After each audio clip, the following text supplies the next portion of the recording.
Hello dear students, आज का हमारा टॉपिक ऑफ डिस्कशन है सॉल्ट हाइड्रोलिसिस। ऑलरेडी मैं आपको न्यूट्रलाइजेशन पे वीडियो प्रोवाइड कर चुकी हूँ, तो पहले आप न्यूट्रलाइजेशन ज़रूर पढ़ लें क्योंकि सॉल्ट हाइड्रोलिसिस थोड़ा उसका ऑपोजिट है। तो हम न्यूट्रलाइजेशन में डिस्कस कर चुके हैं कि जब आप एसिड और बेस की रिएक्शन करवाते हो तो हमारे पास बनता है सॉल्ट एंड वाटर। तो अब सॉल्ट हाइड्रोलिसिस में क्या होगा, lysis means break down, hydro is for water, ठीक है, हाइड्रो वर्ड का मतलब होता है वाटर एंड लाइसिस का मतलब होता है break down. So break down of your salt by adding the water into it, so it will form acid and base. जहाँ से सॉल्ट बना है उसी में डेफिनेटली ब्रेक डाउन होगा। तो हमारे पास सॉल्ट जो है बी ए से रिप्रेजेंट किया है, वाटर H2 आ गया, एसिड जो है HA आ गया, बेस आपके पास BOH आ गया। अब हमारे पास दो टाइप की सॉल्ट हाइड्रोलिसिस होती है, एक होता है cationic hydrolysis, other one is anionic hydrolysis. अगर तो आपके पास जो सॉल्ट है, ये आपको पता होगा, ऐसे लिखते हैं ना हम, B पॉजिटिव A नेगेटिव, अगर ये कटायन रिएक्ट करता है वाटर के साथ, ठीक है, और give you this acid and base, तो हमारे पास उसको बोलते हैं कैटायनिक हाइड्रोलिसिस। और अगर इसका एनायन रोल प्ले करता है, वाटर के साथ रिएक्ट करता है, तो उसको बोलते हैं एनायनिक हाइड्रोलिसिस। दूसरी चीज़, पहली तो ये होगी ना, कैटायन एनायन के बेस पे हो गया cationic hydrolysis, anionic hydrolysis. Next हम ये मान के चलते हैं कि जो हमारे पास कैटायनिक हाइड्रोलिसिस होती है, इसमें जो एसिड बनता है वो स्ट्रॉन्ग एसिड है, जो बेस बनता है वो वीक बेस है। तो यानी कि ये ब्रेक डाउन नहीं होगा, ये आगे डिसोशिएट नहीं होगा, एसिड जो है वो डिसोशिएट होगा क्योंकि स्ट्रॉन्ग है, एक्वस कंडीशन है, तो वो आपके पास क्या होगा, डिसोशिएट। जबकि एनायनिक हाइड्रोलिसिस में इसके ऑपोजिट आ जाएगा कि जो एसिड प्रोड्यूस हो रहा है वो वीक है, जो बेस है वो स्ट्रॉन्ग है। तो बेटर है एक साइड लर्न कर लो, दूसरी उसके ऑपोजिट ही है। तो यहाँ पे देखिए मैंने इसको लिख दिया B positive A negative, water add कर दिया है। मैंने माना हुआ है कि मेरा जो एसिड प्रोड्यूस हुआ है कैटायनिक हाइड्रोलिसिस में वो क्या होता है, स्ट्रॉन्ग।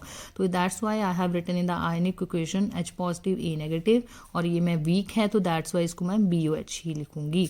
यहाँ पे जो कैंसिल हो रहा है उसको मैंने कैंसिल कर दिया। तो जैसा ओवरऑल रिएक्शन यहाँ पे आ रही है, B positive H2O will give you H positive BOH, तो आप देख सकते हो यहाँ पे कटायन जो है वो रिएक्ट कर रहा है वाटर के साथ to give you H positive and BOH, ठीक है। दैट्स वाई इसको हम बोलते हैं कैटायनिक हाइड्रोलिसिस। अब इसके ऑपोजिट जरा इधर चलिए एनायनिक हाइड्रोलिसिस में। तो एनायनिक हाइड्रोलिसिस में देखो HA को वैसे ही लिखा हुआ है क्योंकि वो अब एसिड प्रोड्यूस क्या है, वीक, जो बेस है वो क्या है, strong, B positive OH negative, उसकी मैंने डिसोसिएशन दिखा दी। अब कैंसिल कर लें जरा, जो कैंसिल हो रहा है, ये कैंसिल हो रहा है, B पॉजिटिव B पॉजिटिव, तो ये बच गया A negative, water will give you HA plus OH negative. तो आप देख सकते हो it is a anion of your salt that is reacting with the water to give you HA plus OH negative. तो आई होप आपको पहले ये type जो है वो क्लियर हो गई होगी ना, ये टाइप्स जो कैटायनिक एनायनिक हो गया, ठीक है। पहले सॉल्ट हाइड्रोलिसिस की डेफिनेशन होगी, टाइप्स ऑफ सॉल्ट हाइड्रोलिसिस। अब हम आगे करेंगे कैटेगरीज ऑफ सॉल्ट हाइड्रोलिसिस। तो कैटेगरीज लर्न करनी बड़ी इजी है, जैसे मैंने आपको न्यूट्रलाइजेशन में बताया था कि बेस्ट तरीका है पहले लिख लो strong acid weak acid, strong acid weak acid, और फिर लिख लो स्ट्रॉन्ग बेस वीक बेस। तो ये कॉम्बिनेशंस बन गए आपके पास। 4 कैटेगरीज की हम सॉल्ट हाइड्रोलिसिस करना सीखेंगे। अब मैंने यहाँ सारी एग्जांपल्स लिख डाली हैं कि जो मोस्टली होते हैं स्ट्रॉन्ग एसिड स्ट्रॉन्ग बेस, जैसे ये कॉम्बिनेशन आपको देखने को मिलेगा जब ये सॉल्ट बनता है NaCl, जैसे HCl और NaOH के कॉम्बिनेशन से बनता है। ऐसे सोडियम सल्फेट है, सल्फ्यूरिक एसिड और NaOH के कॉम्बिनेशन से, KCl है, KNO3। तो ऐसे ही मतलब ये कॉम्बिनेशंस हैं और उसके आगे ये एग्जाम्पल्स हैं, तो बेटर आप साथ में ही लिख लो और इनको ट्राई करते रहना, ठीक है। जैसे मैं थोड़ी एक ही आपको अभी आंसर पूरा करवा दूंगी, बट आप आगे मतलब यहाँ से पिक करके खुद रिएक्शंस लिख के देखना। तो सबसे पहला कॉम्बिनेशन उठाते हैं हम स्ट्रॉन्ग एसिड स्ट्रॉन्ग बेस का। हमने करनी है सॉल्ट हाइड्रोलिसिस, एक्वस कंडीशन है, स्ट्रॉन्ग आपने सॉल्ट मतलब स्ट्रॉन्ग एसिड स्ट्रॉन्ग बेस के कॉम्बिनेशन से जो सॉल्ट बना है NaCl, आपने वाटर ऐड कर दिया, एक्वस कंडीशन का मतलब वाटर ऐड किया, तो ये कंप्लीटली डिसोशिएट होगा Na पॉजिटिव Cl नेगेटिव में, ठीक है। और जो वाटर है हमारे पास वो कैसे डिसोशिएट होता है, फीबली डिसोशिएट होता है OH negative and H positive में।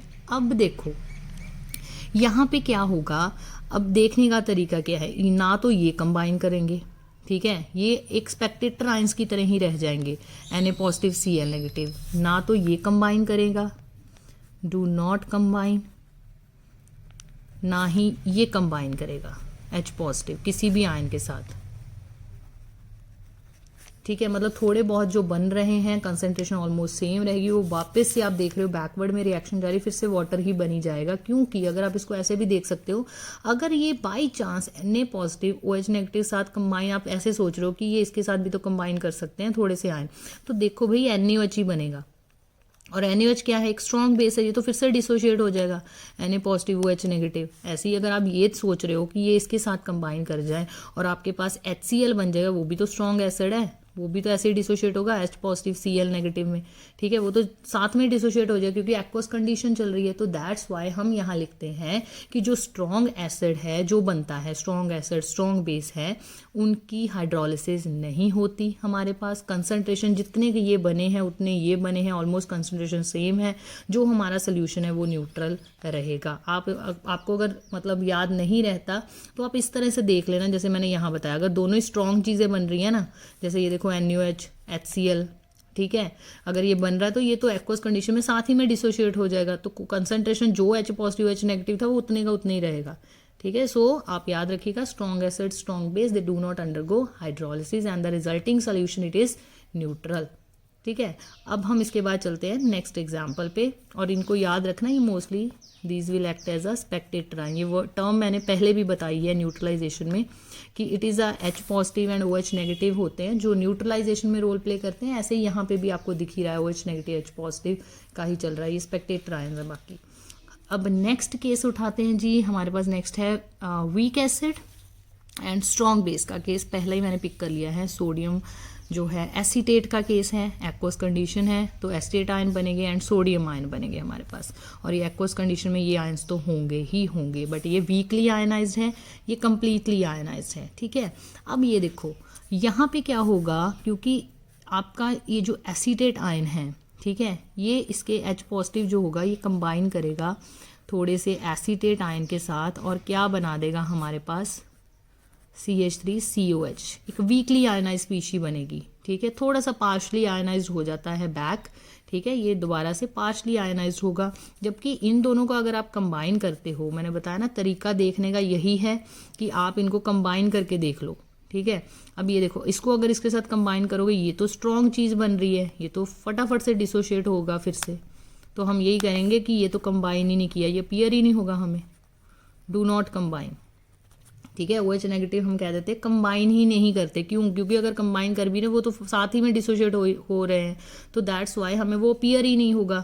जबकि अगर ये इसके साथ कंबाइन करते हैं तो we get the weakly ionise species, ये वीकली आयनाइज है, ये तो मतलब डिसोशिएट मतलब कंप्लीटली नहीं होता। तो अब H पॉजिटिव तो थोड़े इन्वॉल्व हो गए ना यहाँ पे इसके साथ कंबाइन करने में एसीटेट आयन के साथ, तो बाकी क्या बच गया हमारे पास, ज़्यादा कंसंट्रेशन किसकी होगी वहाँ, OH नेगेटिव की। So concentration of OH negative is greater than H positive, जिसकी वजह से जो फाइनल सोल्यूशन होगा, जब आप सोडियम एसीटेट में वाटर डालते हो, जो फाइनल सोल्यूशन होगा वो आपका क्या होगा, एल्केलाइन।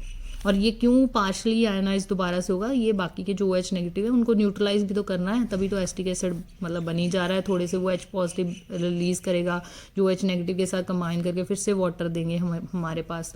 अब ये अगर केस समझ आ गया आपको, अब नेक्स्ट केस समझ आ जाएगा जिसमें हम ले रहे हैं हमारा थर्ड केस जो है, that is of strong acid and weak base के कॉम्बिनेशन से जो सॉल्ट बना है, स्ट्रॉन्ग एसिड एंड मतलब जैसे HCl, ठीक है, strong acid HCl, weak base जैसे अमोनियम हाइड्रोक्साइड हो गया, दोनों के कॉम्बिनेशन से बन गया अमोनियम क्लोराइड। तो अमोनियम क्लोराइड में वाटर डाला, अमोनियम आयन बना, क्लोराइड आयन बना, ये वाटर आ गया, ठीक है, वाटर के डिसोसिएशन से H पॉजिटिव OH नेगेटिव। अब ये देखो, देखने का वही तरीका रहेगा, अगर आप अमोनियम आयन को OH नेगेटिव के साथ कंबाइन करते हो, ठीक है, अगर ये कंबाइन करते हैं अमोनियम आयन के साथ, तो हमारे पास आएगा अमोनियम हाइड्रोक्साइड जो एक वीकली आयनाइज स्पीशी है, ठीक है। जबकि अगर आप इसको इसके साथ कंबाइन करते हो तो क्या होगा, HCl बनेगा ना, तो वो तो क्या है, स्ट्रॉन्ग एसिड है, वो तो साथ में डिसोशिएट हो जाएगा, सो हमें अपीयर ही नहीं होगी वो चीज़, सो डू नॉट कंबाइन। हम लिखेंगे कि H पॉजिटिव कंबाइन ही नहीं करते, और ये एक स्पेक्टेटर आयन की तरह एक्ट करेंगे, जो चीज़ कंबाइन नहीं करेंगी वो स्पेक्टेटर आयन की तरह एक्ट करेगी, ठीक है। जबकि ये यहाँ पे कंबाइन करके क्या बना दिया इसने, वीकली आयनाइज, जो एक वीक बेस बना दिया इसने। तो कुछ OH नेगेटिव यहाँ इन्वॉल्व हो गए ना अमोनियम आयन के साथ कंबाइन, इसको कंबाइन करने में, तो फिर से इसका मतलब कंसंट्रेशन किसकी ज़्यादा होगी अब, H पॉजिटिव की, ठीक है। और सोल्यूशन क्या होगा, एसिडिक इन नेचर, ध्यान से आप मतलब कर लेना। मैं दोबारा से एक बार इसको रिपीट कर देती हूँ इस चीज़ को कि आपने याद कैसे रखना है। अगर आपको नहीं पता चलता कि H पॉजिटिव कंबाइन करेंगे या OH नेगेटिव कंबाइन करेंगे कि नहीं करेंगे, तो बेटर है रफ में साइड में कॉम्बिनेशन बना के देख लो। अगर तो स्ट्रॉन्ग कॉम्बिनेशन बनता वो एक्वस कंडीशन में तो साथ में डिसोशिएट हो जाता, तो वो अपीयर ही नहीं होगा। ठीक है, आपको NaOH नहीं अपीयर होता, वो तो साथ में डिसोशिएट होकर फिर से वही आ जाएगा Na पॉजिटिव OH नेगेटिव। तो दैट्स आप लिखोगे डू नॉट कंबाइन। और जो वीक होगा, वीक मतलब स्पीशी बनी है, वो तो धीरे धीरे डिसोशिएट होगी ना, तो वो अपीयर होगी। ऐसे ही कुछ हमने यहाँ पे किया है। ठीक है, अब लास्ट केस करते हैं हम, जो है एक वीक एसिड और वीक बेस का।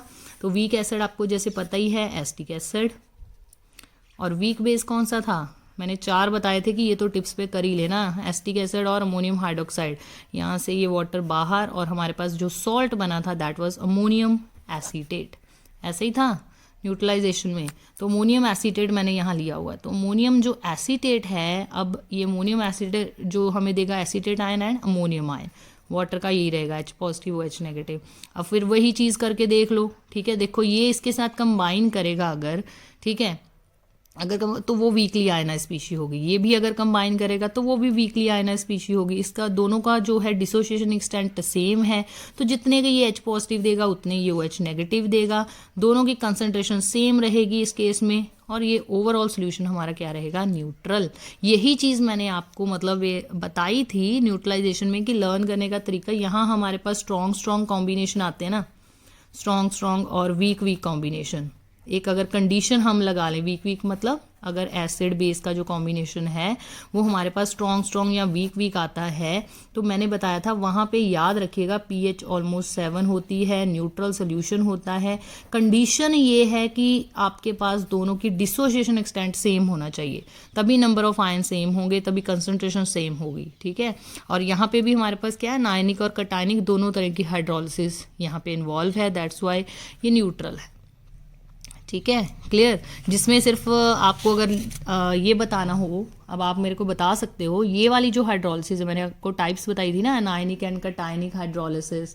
तो अगर आपको मेरे को बताना हो कि ये किस टाइप की हाइड्रोलिसिस है, कटायनिक है कि एनायनिक है, तो क्या आप लिखोगे इसको, कटायनिक है कि एनायनिक है? कौन इन्वॉल्व हुआ है यहाँ पे वाटर के साथ कंबाइन करने में?